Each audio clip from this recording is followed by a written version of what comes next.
तो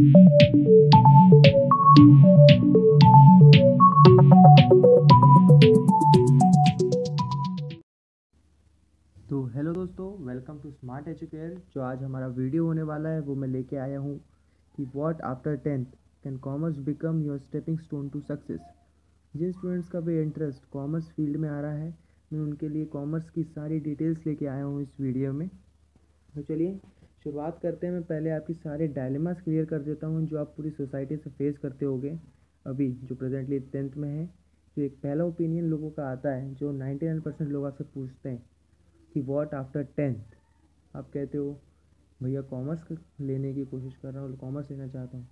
तो रिप्लाई क्या आता है, वाई कॉमर्स, कॉमर्स में क्या स्कोप है। तो दो पल रिवाइंड करो और सोचो, अगर कोई स्ट्रीम में स्कोप होता ही नहीं तो अपने इंडिविजुअल लेवल में वो बनती ही क्यों। कि सारा स्कोप साइंस में ही भरा है। मैं ये नहीं कह रहा हूँ कि साइंस बुरा है, नो, मैं बस आपको सिर्फ ये बता रहा हूँ कि हर स्ट्रीम अपने अपनी पर्टिकुलर स्ट्रीम में अपने इंडिविजुअल इंपॉर्टेंस रखती है। साइंस लेके कोई कुछ बनता है तो कॉमर्स लेके कोई कुछ। अब आप बोलोगे कि साइंस लेना है, साइंस लेके मेरे को सीए करना है, हाँ ठीक है कर सकते हैं, बट जो फाउंडेशन लेवल है आपको जो सीए का मिलेगा वो आपको कॉमर्स की स्ट्रीम से ही मिलेगा, साइंस की स्ट्रीम से नहीं मिल सकता। ठीक है। और अपना दूसरा ओपिनियन क्या आता है लोगों का कि कम मार्क्स वाले स्टूडेंट ही कॉमर्स स्ट्रीम लेते हैं। नहीं, ऐसा नहीं होता है। अभी फ्रॉम 5 to 3 years जो कॉमर्स सेक्टर का ग्रोथ हो रहा है वो बहुत ज़्यादा हो रहा है। जो स्टूडेंट्स एकेडमिक लेवल पे बहुत अच्छा कर रहे हैं वो भी कॉमर्स सब्जेक्ट को ऑप्ट कर रहे हैं। तो ये ओपिनियन भी नहीं रखना कि हमारे कम मार्क्स आए इसलिए कॉमर्स ले रहे हैं, नो। तो हमारा थर्ड ओपिनियन आता है कि बिजनेसमैन की फैमिली से हो इसलिए कॉमर्स स्ट्रीम में आए हो। कई लोग कहते हैं कि अगर जो बिजनेसमैन है तो बिजनेसमैन की फैमिली का लड़का कॉमर्स करेगा और आगे आके बिजनेस बनेगा। नहीं, पर जो स्टूडेंट्स जो बिजनेस फैमिली से बिलोंग नहीं भी करते हैं वो भी कॉमर्स स्ट्रीम को ऑप्ट करते हैं। क्यों करते हैं? क्योंकि दे नो कि जो इंडियन इकोनॉमी है वो कैसे बिल्डअप हो रही है। इंडियन इकोनॉमी ना प्रेजेंटली क्या कर रही है, इंडियन इकोनॉमी बूस्ट कर रही है to startup their private jobs. मतलब खुद का बिजनेस चालू करो, एंटरप्रेन्योर बनो। अब एक नेक्स्ट ओपिनियन आता है लोगों का। कई लोग कहते हैं कि चलो एक काम करो, 12th तक साइंस ले लो, फिर उसके बाद आप कॉमर्स में भी जा सकते हो, आर्ट्स में भी जा सकते हो। चलो ठीक है, मान लिया आपने साइंस ले लिया 12th तक, आपको फिज़िक्स केमिस्ट्री में उतना मज़ा नहीं आया, अब आपको कॉमर्स में जाना है। चलो फिर कॉमर्स में एडमिशन भी ले लिया, but when you enter in the stream of commerce तब आपको लगता है कि आप कहीं ना कहीं पीछे जा रहे हो। आपको 11th से ही कॉमर्स ले लेना था। क्यों? क्योंकि जो आपका फाउंडेशन लेवल है 11th और 12th का वो आपसे छूट गया, क्योंकि आपने 11th और 12th तो साइंस से किया है और आप डायरेक्ट आ गए हो कॉमर्स में, डायरेक्ट आप कर रहे हो BCom.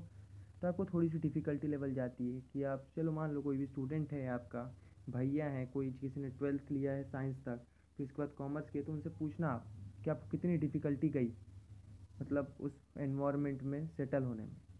So it is better to choose from 10th itself कि आपको क्या करना है।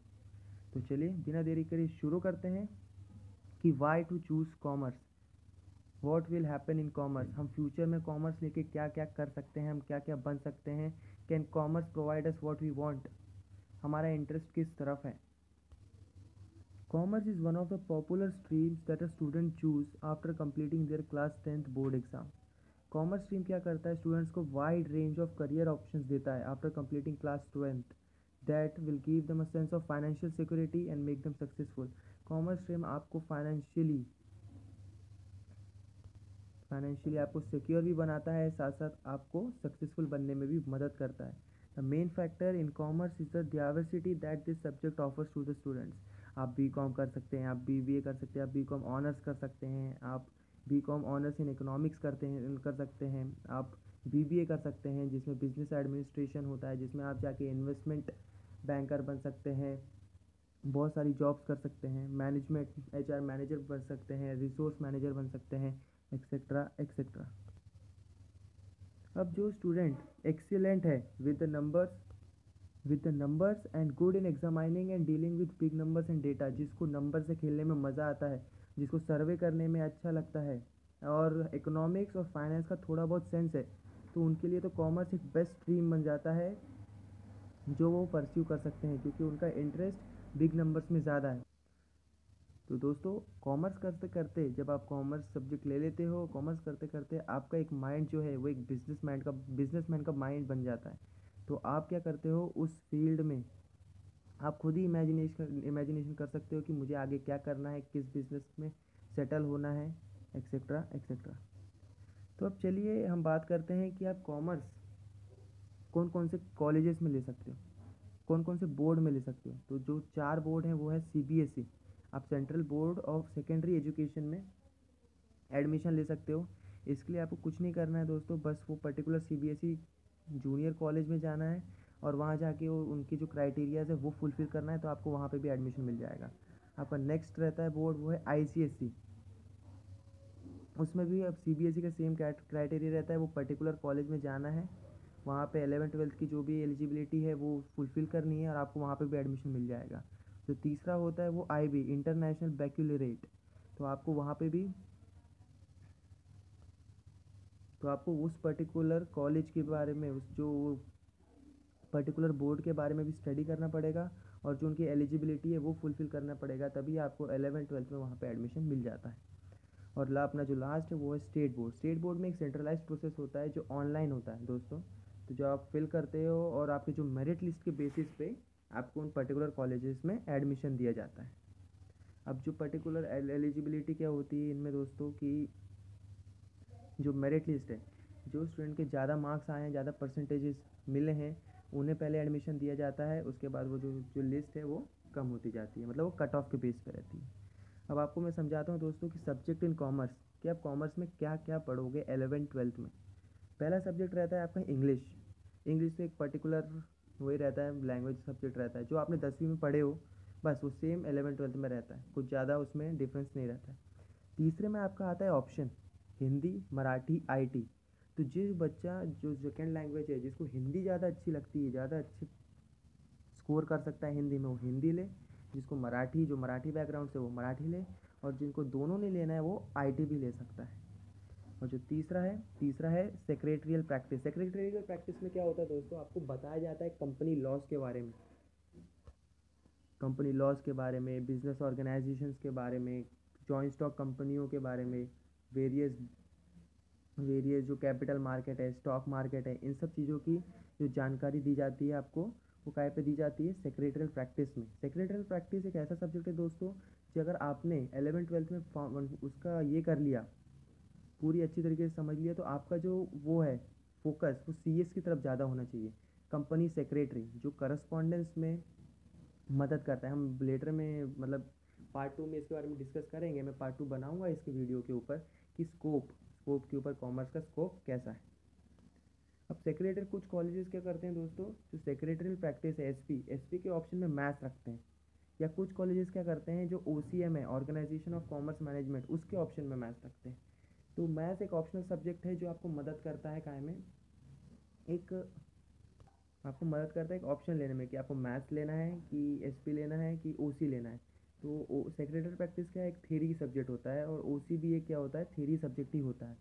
तो अगर आप मैथ्स ले लेंगे तो मेरा ओपिनियन ये है कि मैथ्स ज़रूर लेना है, क्योंकि जब आप 12th पास कर लेते हो तो कई जो टॉप कॉलेजेस रहते हैं वो डिमांड करते हैं मैथ्स की, कि आप मैथ्स बैकग्राउंड से हों। हमारा चौथा सब्जेक्ट होता है इकोनॉमिक्स। इकोनॉमिक्स एक बहुत ही इंटरेस्टिंग सब्जेक्ट है दोस्तों। इसमें आपको क्या बताया जाता है, आपको जो अपनी इकोनॉमी के बारे में बताया जाता है, आपको मैक्रो और मैक्रो इकोनॉमिक्स के बारे में पढ़ने में मदद करेगा। आपको पब्लिक फाइनेंस के बारे में बताया जाएगा, आपको जो इंडिया की पर्टिकुलर इकोनॉमी चल रही है उस सब्जेक्ट के बारे में बताया जाएगा। इन सब टॉपिक्स आपके इकोनॉमिक्स में कवर होंगे। अगर आपका इकोनॉमिक्स अच्छा है दोस्तों, आपको इकोनॉमिक्स में इंटरेस्ट है, तो आप आगे जाके कॉमर्स की फील्ड में बहुत कुछ कर सकते हो। जैसे कि आप पहले बैचलर इन इकोनॉमिक्स कर सकते हो, फिर इकोनॉमिक्स में मास्टरी कर सकते हो, उसके बाद आप जाके एक रिसर्चर बन सकते हो या फिर एक इकोनॉमिस्ट बन सकते हो, एक्सेट्रा एक्सेट्रा। हमारा फिफ्थ सब्जेक्ट होता है अकाउंट्स। अकाउंट्स में आपको क्या बताया जाता है दोस्तों, अकाउंट्स में एक नया सब्जेक्ट होता है, बहुत ही इंटरेस्टिंग सब्जेक्ट होता है। बस अगर आपको उसके कंसेप्ट क्लियर करने रहते हैं, कि एक कंपनी है, कंपनी में जो बैलेंस शीट बनती है, कंपनी में जो अकाउंट्स बनते हैं, उसको आपको प्रिपेयर करना पड़ता है, बस हो गया। और अपना जो सिक्स सब्जेक्ट होता है वो है ऑर्गेनाइजेशन ऑफ कॉमर्स मैनेजमेंट, वो भी एक थ्योरेटिकल सब्जेक्ट होता है एसपीओ वाइज बस, और दोनों सब्जेक्ट सिमिलर ही रहते हैं, दोनों टॉपिक्स सिमिलर ही रहते हैं। तो हमारा नेक्स्ट टॉपिक है professional courses after twelfth commerce इन 2021, कि आप क्या क्या कर सकते हैं। तो आप क्या कर सकते हैं दोस्तों, आप बीकॉम कर सकते हैं, आप सीए के लिए ऑप्ट कर सकते हैं, आप बैचलर कोर्सेज इन इकोनॉमिक्स कर सकते हैं, आप इकोनॉमिक्स में बैचलर डिग्री हासिल कर सकते हैं, आप कंपनी सेक्रेटरी का कोर्स कर सकते हैं, आप बीए बीएफए लॉ कोर्सेज कर सकते हैं, जैसे बीकॉम एलएलबी हो गया, बीबीए एलएलबी हो गया, एक्सेट्रा एक्सेट्रा। आप मैनेजमेंट कोर्सेज कर सकते हैं जैसे कि बीबीए बीएमएस बीएचएम। बीबीए से आप क्या कर सकते हो, आप एक एंटरप्रेन्योर का ही कर सकते हो, एचआर मैनेजर बन सकते हो, बैंक मैनेजर कोर्सेज कर सकते हो, एक्सेट्रा एक्सेट्रा। तो अब दोस्तों मैं आपको बताता हूँ कि 13 lucrative and demand career options for commerce students after twelfth. तो वो कौन कौन से हैं दोस्तों, इकोनॉमिक्स। इकोनॉमिक्स में आप क्या क्या कर सकते हैं, आप ट्वेल्थ के बाद इकोनॉमिक्स के सब्जेक्ट में क्या कर सकते हो, आप बैचलर इन इकोनॉमिक्स कर सकते हो, फिर एमए इन इकोनॉमिक्स कर सकते हो। फिर उसके बाद आपका स्कोप कैसा रहेगा, आप एक रिसर्चर के रूप में काम कर सकते हो दोस्तों। आपको उसके बारे में production transfer use of goods services resources के बारे में पढ़ना होगा। ये एक रिसर्च ओरिएंटेड करियर है, और इसमें आपको वेरियस थेरीज प्रिंसिपल मॉडल्स बनाने होंगे, आपको रिसर्च और एनालिसिस करनी पड़ेगी, ट्रेंड्स को बिल्डअप को इकोनॉमिक थेरीज को बनानी पड़ेगी, एक्सेट्रा एक्सेट्रा। और आज के प्रेजेंट सिनेरियो ये कहता है कि ये स्ट्रीम एक्सट्रीमली पॉजिटिव है, कि उसकी ह्यूज डिमांड है for qualified economist in consulting firms, private बैंकों में, पब्लिक सेक्टरों में, both in India and abroad. आप इकोनॉमिक्स लेके क्या कर सकते हो, एक फील्ड इंक्लूड्स इकोनॉमिक्स बन सकते हो, स्टैटिस्टिशियन बन सकते हो, स्ट्रैटेजिस्ट बन सकते हो, रिस्क मैनेजर बन सकते हो, एक्सेट्रा एक्सेट्रा। और हमारा नेक्स्ट क्या है, हमारा नेक्स्ट है एक्चुरियल साइंस। ये क्या होता है दोस्तों, ये एक्चुअल साइंस सब्जेक्ट में होता क्या है, आप एक इंश्योरेंस बिजनेस फाइनेंस इन सब चीज़ों के बारे में पढ़ते हो। और इसमें क्या क्या बन सकते हो, आप एक लाइफ इंश्योरेंस पॉलिसी एजेंट बन सकते हो, जनरल इंश्योरेंस पॉलिसी एजेंट बन सकते हो, हेल्थ इंश्योरेंस पॉलिसी एजेंट बन सकते हो, रिस्क मैनेजमेंट एजेंट बन सकते हो, एक्सेट्रा एक्सेट्रा। इसके लिए आपको एक ACET का को एंट्रेंस एग्ज़ाम है वो क्रैक करना पड़ता है, उसके बाद आप जो ये फील्ड है एक्चुरियल साइंस उस पर आप जॉब कर सकते हो। अब मैनेजमेंट मैनेजमेंट आपको क्या मदद करता है, आपको कोऑर्डिनेशन में मदद करता है, प्लानिंग में मदद करता है, फॉरकास्टिंग में मदद करता है। इससे आप क्या बनोगे, मैनेजमेंट से आप क्या कर सकते हो, आप एक HR मैनेजर बन सकते हो, जनरल मैनेजर बन सकते हो, सस्टेनेबिलिटी मैनेजर बन सकते हो, बैंक मैनेजर बन सकते हो, फाइनेंस इन्वेस्टमेंट बैंकर, ये सब आप इसमें मैनेजमेंट में कर सकते हो। अब कैसे करोगे, आप पहले BBA कर सकते हो, BBA के बाद MBA कर सकते हो, उसके बाद ये सारी जॉब में आप लग सकते हो। हमारा नेक्स्ट है कॉमर्स। अब कॉमर्स से आप क्या कर सकते हो, कॉमर्स से आप प्रोफेशनल कोर्सेज कर सकते हो दोस्तों, जैसे कि CA हो गया, CS हो गया, CMA हो गया। पहले आपको एक डिग्री लेनी पड़ेगी बीकॉम की, बीकॉम के बाद आप MCOM कर सकते हो, MBA कर सकते हो, और उसके साथ साथ आप CA CS या CMA कर सकते हो, जो कि आपको अच्छा खासा पे स्केल भी देता है। उसके बाद CA क्या होता है, तो आपको पता ही होगा दोस्तों, CA कॉमर्स की सबसे प्रोफेशनल कोर्स होता है, फॉलोड बाय CS। ये दोनों कोर्स है प्रोफेशनल कोर्सेज होते हैं जो कॉमर्स में पढ़ाए जाते हैं। इससे आपको बीकॉम करना पड़ता है दोस्तों, बीकॉम के बाद आप इनकी एग्ज़ाम्स जो रहती हैं, पर्टिकुलरली जो ICAI और ICSI करता है कंडक्ट, उसको क्लियर करनी पड़ती है, फिर आप उन दोनों में जॉब कर सकते हो। हमारा नेक्स्ट है फाइनेंस, कि आपको फाइनेंस क्या करता है, फाइनेंस आपकी क्या में मदद करेगा, आपको फाइनेंस में आपको क्या करना पड़ेगा, एक फाइनेंशियल प्लानिंग डिसीजन बनाने पड़ेंगे, आपको देखना पड़ेगा कि कंपनी में कितना कैश फ्लो हो रहा है, असेट और लायबिलिटी क्या है कंपनी उसकी, और उसकी करियर अपॉर्चुनिटीज़ क्या है दोस्तों, कि आप एक इन्वेस्टमेंट बैंकिंग में काम कर सकते हो, फाइनेंशियल कंसल्टेंट बन सकते हो, corporate finance private equity and venture capital management etcetera wealth management etcetera, इन सब में काम कर सकते हो। इसके लिए आपको क्या कर सकते हो दोस्तों, आप एक स्पेशलाइज फाइनेंस का कोर्स कर सकते हो, जैसे कि BFIA हो गया, BFM हो गया, एक्सेट्रा एक्सेट्रा। हमारा नेक्स्ट है बैंक PO क्या होता है दोस्तों, बैंक प्रोबेशनरी ऑफिसर। इससे आप क्या बनते हो, एक बैंक मैनेजर बनते हो। इसके लिए आपको दोस्तों बैंकों की जो पर्टिकुलर एग्ज़ाम्स होती हैं वो उसको क्लियर करना पड़ता है। हमारा नेक्स्ट है cost and management accounting. Cost and management accounting क्या होता है दोस्तों, और आप उसके अलावा स्टॉक ब्रोकिंग एंटरप्रेन्योरशिप स्टैटिस्टिक्स, इन सब में आपके करियर आप बना सकते हो। तो जो ये 13 ये जो दिख रहे हैं, इसके लिए मैं एक अलग ये वीडियो बना दूंगा। उसमें मैं आपको बताऊंगा कि आप इसमें कौन सी फील्ड चूज़ करें, कौन सा कॉलेज चूज़ करें, और पर्टिकुलरली इन सब फील्ड में पे स्केल कितना होता है। तो दोस्तों, यहीं पे तो मैं आशा करता हूँ कि आपको ये वीडियो पसंद आया होगा और हेल्पफुल लगा होगा। प्लीज़ प्लीज़ प्लीज़ इस वीडियो को लाइक करें, सब्सक्राइब करें इस चैनल को, और ज़्यादा से ज़्यादा शेयर करें। और अगर कोई क्वेरी हो तो प्लीज़ कमेंट बॉक्स में ज़रूर टेक्स्ट करें।